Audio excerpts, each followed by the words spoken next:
Some of you all already know where you are, but you don't want to face the truth. I'm gonna leave it right there. You can't build wealth guessing. You can't build wealth by just swinging it. You can't build wealth by hoping. And that's number 3. Praying for basic things. God gave me the reason. God gave me the house. And so because he gave me the house, he's gonna give me the resources. No, he's not. I'm not saying don't pray for miracles, because miracle signs and wonders does happen, but some of y'all need to start praying for management. He'll make a way. He's already made a way. Are you following the way?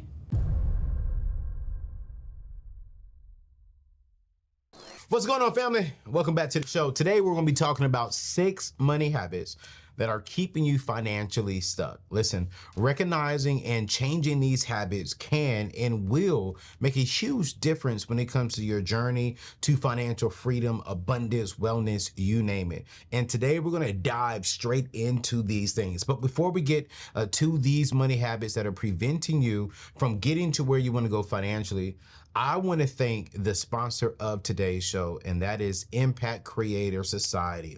Listen, if you are trying to generate some extra income from home and you have a message, you have a journey, you have a story, and you're tired of working 2 jobs, 3 jobs, even just an extra job outside of your main job, but you have something you want to say and you want to help change people's lives, and then your reward for changing someone's life is you get paid for it. But listen, I've created an amazing webinar, free webinar, where I can show you today on how you can go from making $0 to an extra $2,000 or $3,000 from home with the power of YouTube. All you gotta do is go to createmassiveimpact.com right now. I have a webinar starting here within the next couple of days. I would love to see you there, because I promise you it will bless you. Go to createmassiveimpact.com and let's start making money from your home. Also, listen, if you're just now joining this community or watching us, man, nearly 70% of you are who are watching my show. Man, you all are still not subscribed and a part of this family. So can you do me a huge favor? Can you please hit that subscribe button, whether you're listening to this on a podcast or watching this on YouTube? Just join this amazing E3 community that we're building. And E3 simply stands for, we're expanding in the areas of abundance, wellness, and freedom. We want God to enlarge our territory in all of those areas. And why not surround yourself and be connected to people who are part of this community and who want the exact same thing? So all you gotta do is just hit that subscribe button, watch me at least once a week, 2 times a week if you really wanna go there, and join this family and watch how God will bless you. But let's go ahead and get into the six money habits that are keeping you financially stuck. And if any of these are registering with you, I want you to be honest and leave a comment. If you're watching this on YouTube, leave a comment and say, you know what, that point was for me, and here's what I'm going to do to change these habits that are preventing me from building wealth. And here's the number 1 habit that I see that is most common with everyone that is preventing people from building wealth. And before I go there, I want to be honest. This was a habit that stopped me from building wealth earlier on. And number 1, it was I was ignoring my money situation. I was ignoring the actual money current situation that I was in. You see, one of the things that we often do is we avoid the money situation, and that can lead to financial headaches, pains, drama. Did you know that 78% of Americans are living paycheck to paycheck? And they're living paycheck to paycheck because they're ignoring their current financial situation. And when we ignore the current financial situation, that can result in overspending, missed bill payments, and unnecessary stress. Make it a habit to check your bank accounts, to track your spending with budgeting, to check your credit report. Make it a habit to create a budget every single month and stick to it. Because remember, when you get to measure what you're doing, it gets managed. I'm saying it this way. What gets measured gets managed. One of my philosophies that I'm teaching and I'm moving forward teaching, and I'm teaching people how to earn more money. And what the E and EARN stands for evaluate your current financial situation. In every single phase of your life, every single season of your life, you have to step back and evaluate. So if you go from making 25,000 to 35,000, 35,000 to 45,000, you're evaluating each season of your life. Every single month, I'm evaluating, okay, where am I at financially? What happened last month that I could do better this month? Hey, I'm evaluating what happened last month that I want to do better in the next month. What happened last year that I want to do better next year? What happened the last 5 years I want to do better the next 5 years? I'm always evaluating our current financial situation. And I feel this on my spirit right now. Some of you all already know where you are, but you don't want to face the truth. I'm gonna leave it right there. You know I'm not in a good place financially, but you don't want to see the proof on paper. So you're living like everything's good while knowing on the inside, I need to know exactly where I'm at financially, and I need to change this habit. The Bible is clear. The truth will set you free. There's two kind of truths that will set you free. Well, I'm gonna say there's two kind of truth. The truth is always the truth, but there's two kind of freedoms that comes with that truth. Here's the freedom number one that you get. If you tell the truth and you face the truth, it sets you free from the bondage of lying and hiding. Now you can be free in knowing exactly where you are. And you don't have to lie. You don't have to try to, here's the thing. Here, let me tell you the worst kind of lie is when you try to lie to convince yourself. Like you already know the truth, but you're trying to lie to yourself to cover up the truth. Don't you want freedom? Don't you want to have just just that like, oh, thank you. That's the first kind of freedom that comes with the truth of you no longer have to lie. The second kind of freedom is, all right, I know what I need to do. Now that I'm free from lying, now I know exactly where I stand and what I have to do, and I no longer have to live a life of a lie. And some of you at this present time, some of you at this present time are lying to yourself.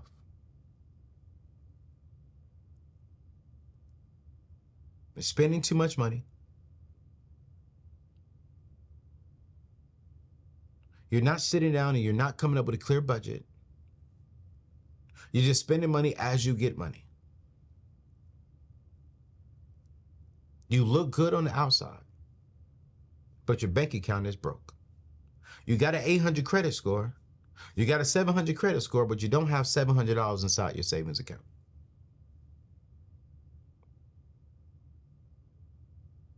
To break this habit, I need you to go pull up 3 bank statements, your last 3 months of your bank statements today. I need you to go pull a credit report and bring that up today. And here's what I need you to do. I need you to list out all of your debt.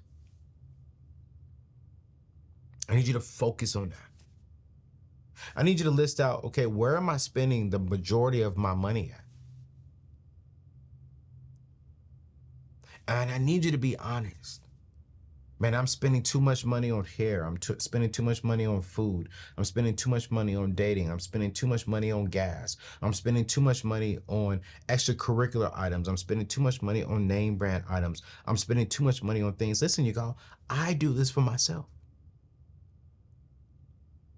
There is not a quarter that goes by that I do not tell myself, hey, yo, you can spend less money over here. You can shift some things. Because if I measure it good, I can manage it better. But if I'm not measuring it, then I can't manage it. But I gotta know. I gotta know where I am. You can't build wealth guessing. You can't build wealth by just swinging it. You can't build wealth by hoping. You can't build wealth by praying for a miracle. We build wealth by, number one, measuring where we are and knowing the truth about where we currently are. Which leads me into number two. And I talk about this all the time, and I'm not going to spend a lot of time here because you all hear me talk about this all the time, and I have so much content on this. But here's a habit that's really destroying us, and that's consumer debt. Specifically today, I'm talking about credit card debt. You see, consumer debt is a major financial trap, huge financial trap. According to the Federal Reserve, the average American household carries over $6,000 in credit card debt. This is high interest credit card debt that can quickly spiral out of control, keeping you in a cycle of debt, not in a cycle of building wealth. What I want for us to do is I really want us to focus on the debt snowball and lining up our credit card balances, right? And eliminating this stuff immediately. Why do you have $10,000, $15,000, $20,000 in credit card debt? Why are you paying these banks interest? These banks should be paying you interest. But we're funding everyone else and their lifestyles and their families and their businesses, but then robbing from our business, which is our family. So you have to use the debt snowball method. Some of y'all have been arguing with me with the debt avalanche method. Listen, man, I'm not a fan of the debt avalanche, but I'm like, if you are saying, oh no, I want to get out of debt and I want to do the debt avalanche method over the debt snowball, then do what you got to do to get out of debt. Do what you got to do to get out of debt. At the end of the day, I want you out of debt. But I firmly believe that the debt snowball method is the best method because it gets us quick wins. We see debt eliminated. Now mentally, we want to keep going. But here's the thing though, if you're going to break this habit of debt, it's two things. Number one is you have to stop borrowing money. You have to stop getting new credit cards. You have to stop. Watch this. You got to stop paying off your credit card to go max it back out, to let it sit there for another year. Now you're paying interest. You have to. So if we're going to break this habit, we got to bring in a new habit. Pay cash. Here's the second habit you got to bring in that replaces this bad habit. You got to live within your means. You got to live within your means. The reason why people are using credit cards, here's the number one reason why I hear them say this. Oh, I want the points. It's not just the points. It's you don't have the money to pay for the item that you actually purchased. So you justify, watch this, we're not facing the truth. We justify by lying and saying, oh, I'm just doing that so I can get the points. When really, no, you're doing that because you don't have the money to pay for it right now, cash. The majority of us, let me fix that. The majority of us, because a lot of us do have the funds. A lot of us do have, we do want the points. But the majority of the people who are watching me right now, you're not putting things solely on the credit card solely because you want the points and you got the cash today. No, you're putting things on the credit card because you don't have the cash. And if you don't have the cash, this means you're living above your means.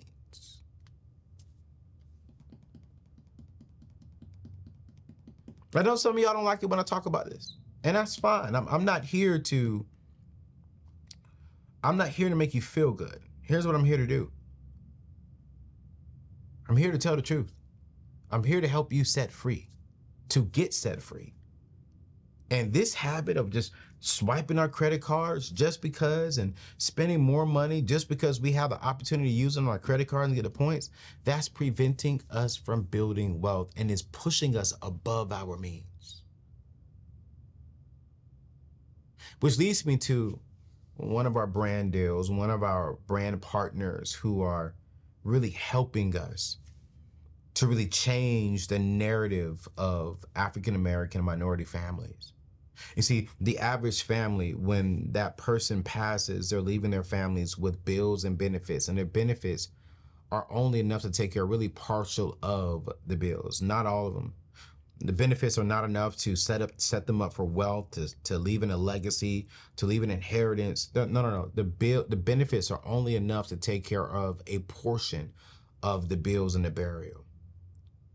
And that's why I love my friends over at Ethos, because they've partnered with us and they have a way to help you get $2 million in a life insurance policy, a full estate plan, a full will, you name it, all within a matter of 10 minutes. And for super, super, super affordable. You don't have to go to the doctor. You don't have to get no blood work. No doctor comes to you. You literally today, by the end of today, you could have a $2 million policy and a full estate plan. As a matter of fact, I want you to check this out. Recently, I've completed my full estate plan, and it's been an emotional journey, if I'm going to be honest with you. But now I have a peace of mind knowing that my family and loved ones are well taken care of. But here's something you may not know that I think you need to know. According to a recent study, nearly 60% of African American adults have life insurance. Now, wait a minute.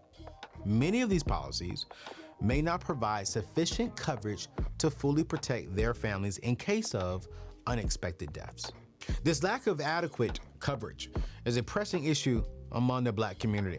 It can lead to financial difficulties and potentially hinder the building of generational wealth. In today's time, it's more important than ever for African Americans to give priority to life insurance and estate planning.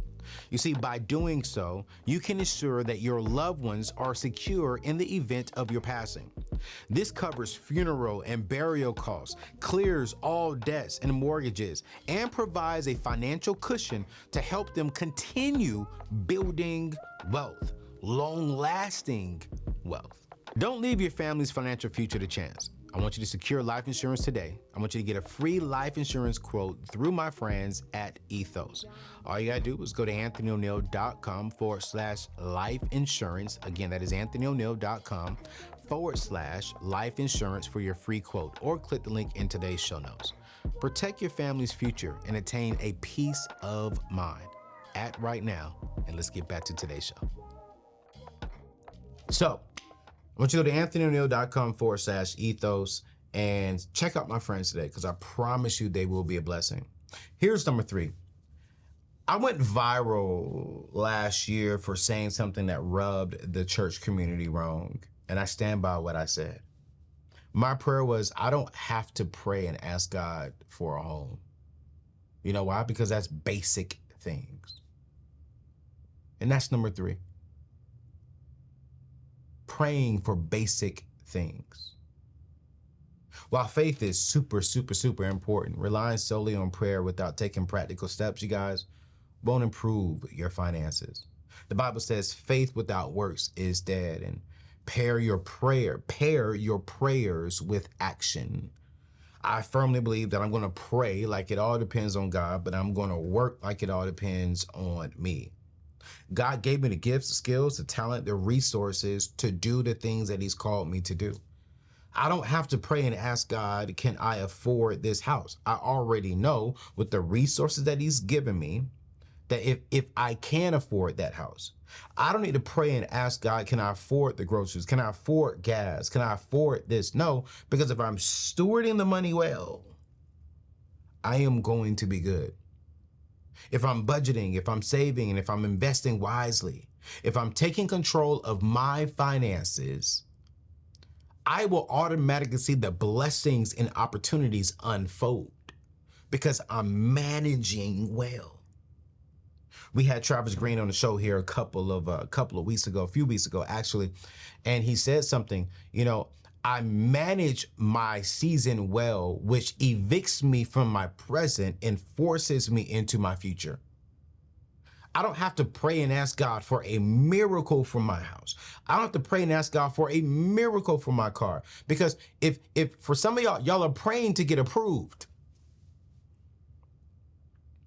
Well, if you was managing your money well, you wouldn't have to pray to get approved if you were going to finance the car.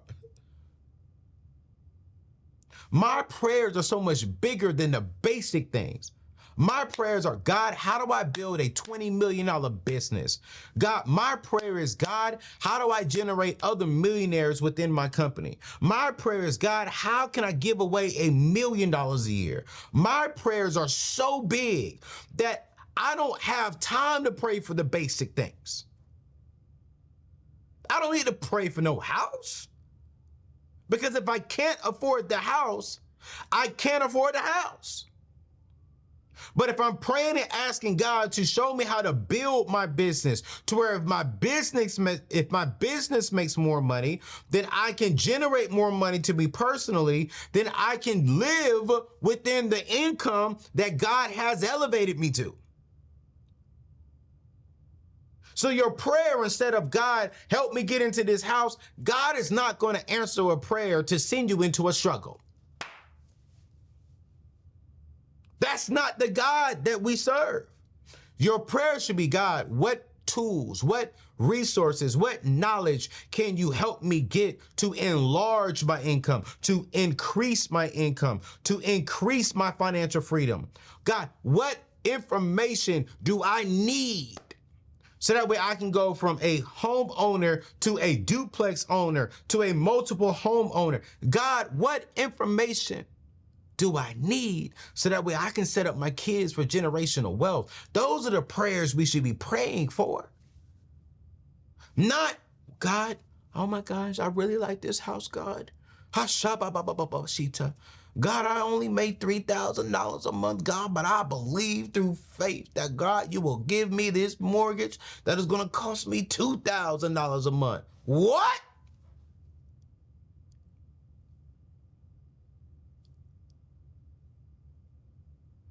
And then let's just say it happens. Oh my God, God gave me the resources. God gave me the house. And so because he gave me the house, he's going to give me the resources. No, he's not. No, that wasn't God. That was you. That was the bank. Watch this. That wasn't even the devil. We got to stop blaming things on the devil when they're bad and God when they're good. No. We give the devil too much credit, and he be sitting there laughing like, man, I ain't do that. That wasn't me.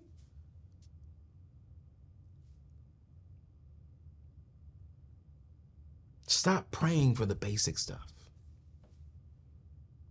Start praying for things that are beyond your imagination. Start praying for things that it requires God to stretch your faith a little bit. I want a $20 million business. I want to be in 2 different states. I want to create millionaires who work with me, not for me, who work with me. That's what I'm praying for. I'm praying that I can give away $1 million a year. Because here's what I've learned. If I can pray and say and show God, yo, I'm managing what you're giving me here well, God, I need you. God, I want you. I want to do bigger and better things that you have to be in. God doesn't have to be in me getting me a house. He already gave me the resources. So what I do is I steward the other 90% of the money. After I give back his 10%, I steward the 90% well. I take control of my finances. And because I'm a good steward of it, I see tremendous blessings and I see tremendous opportunities unfold before me. Why? Because just like Travis Green said, I steward my current season well, that it forces me out of my present and into my future. I'm not saying don't pray for miracles, because miracle signs and wonders does happen, but some of y'all need to start praying for management. God, help me manage better so I can manage more. Which leads me into number 4, because I'm stretching you. I'm stretching this habit. Stop praying for basic things, right? Start praying for major goals. Which leads me to number 4. Again, I said this already. I don't know why I'm repeating myself. But that this habit of just having generic, basic, blah goals, that is a habit that is destroying your wealth. You see, having generic, basic, low financial goals, like I want to save more money, isn't enough. Like I want to save more money. What? For what? I want you to set specific, measurable, attainable, relevant, and time-focused goals. For an example, instead of saying I want to save more money, Say, I will save $500 a month for the next year. Or instead of I want to pay off debt, say, I will be paying off $5,000 in debt this year in 2024. You see, specific goals keep you focused and motivated and going. The Bible says, not the Bible, there's this quote that says, if you aim at nothing, you'll hit that every time. What do you mean by that? Wait, what do you mean by that, Anthony? Yeah, if I aim at nothing, if I just shoot it and aim it, I'm hitting nothing every single time. But if I set a target, if I set a date, if I set a specific assignment, I may not hit that every single time, but I have a clear navigation on where I need to go. And if my goal was to pay off $5,000, but I only reached $4,000, you know what? I am $4,000 closer to being debt free.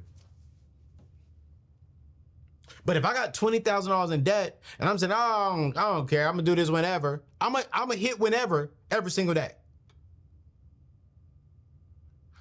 What goals can you make specific this year? I want to see an increase in my business by $10,000 by December. Cool, great. All right, let's go. I'm $15,000 in debt. Realistically speaking, I can only pay off $6,000 of that this year. Cool, great. You're going to pay off $6,000 of that this year. Me and my wife are coming together and we want to save. We are going to set aside $15,000 within the next 2 years put down towards a home. We want to have a child, and because we're going to have a child, we're going to set aside $5,000. I have a child, 2 years old, and I want to help pay for their college, if not help pay for all their college. So we're going to put $50 a month, $100 a month into a 529. You see what I'm saying?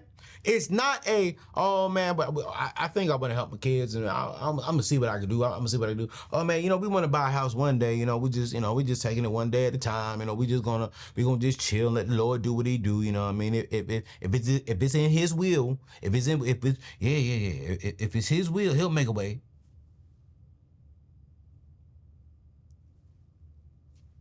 He'll make a way.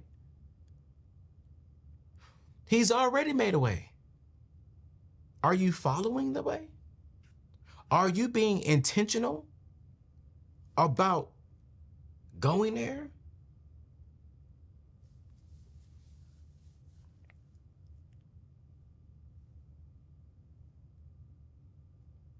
I'm very direct with my goals and with my vision for myself. This is what I'm going to do. This is when I'm going to do it by. And y'all, I don't play. I don't play. The greatest enemy to your success is your excuse. What habit is preventing you from getting there? And here's my philosophy. I believe there are valid reasons and then there's excuses. There are valid reasons to why you may not hit your goal, but then a lot of us have excuses. And here's another habit that I believe is in the category of an excuse of why a lot of people not building wealth is because, number 5, they're spending without a vision. We got to break that habit. We got to stop spending our money without a financial plan. You see, having a vision, aka a plan for your financial future, helps guide your spending decisions and priorities. It creates a financial vision and I would say a financial strategy moving forward if you can get on a financial strategy. So what you got to do, let's rewind, is you got to create a financial vision board or a detailed plan that aligns with your long-term goals of where you want to go. You see, a clear vision can transform your financial life and, watch this, help you achieve your dreams. Just recently, my team and I partnered with a company called Domain Money, and they've come together and we've joined one team to where we're now helping couples, we're helping people come up with a solid plan for their money. We're giving you a whole one-sheeter, and I mean, it's a long one-sheeter. When do you want to retire? How much money do you want to retire? Where's your money at now? How much you're investing now? We literally sit down with you for 2 months, and we give you a written plan plan, AKA a written spending vision for your money. So this is not just a budget. This is, okay, in the next 40 years, 30 years, 20 years, this is where I want to be. And I have partnered with financial expert planners who will sit down with you and literally map out your entire journey. All you got to do is go to anthonyoneal.com/get my plan. And we're going to put that in today's show notes. But when we spend without a plan, we're spending frivolously. Here's my biggest fear, and this habit hurts us. This habit, when we spend without a vision, spend without a plan, it's impacting us not today, it's impacting us tomorrow. It's impacting our 40-year-old, 50-year-old, 60-year-old, 70-year-old, 80-year-old self. When we spend without a plan, it forces us at 70 years old to still drive Uber. It forces us at 70 to go work at McDonald's because we didn't have a plan when we were 30, when we were 20, when we were 40. And to break this habit, we got to get into the habit of living by the plan.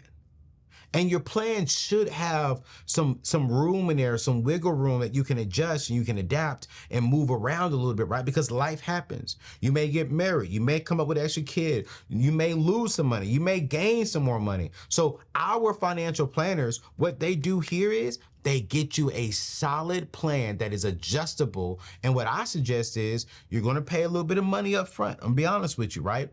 But then following that, you just go back there once or twice a year. Hey, I just got a new job. Hey, I just got, I just found out that my wife is pregnant or I'm pregnant. Hey, I just lost a job. Hey, I'm becoming a full-time entrepreneur. Like, you can go back and update that plan. It's a navigation system for your life.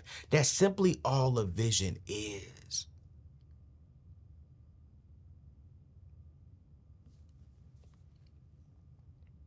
And if you could really master that, I promise you, you'll be well.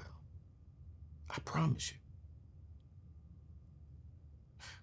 But inside of your plan needs to be a strategy on how to build wealth, which leads me to the last habit that is really preventing us from really building wealth.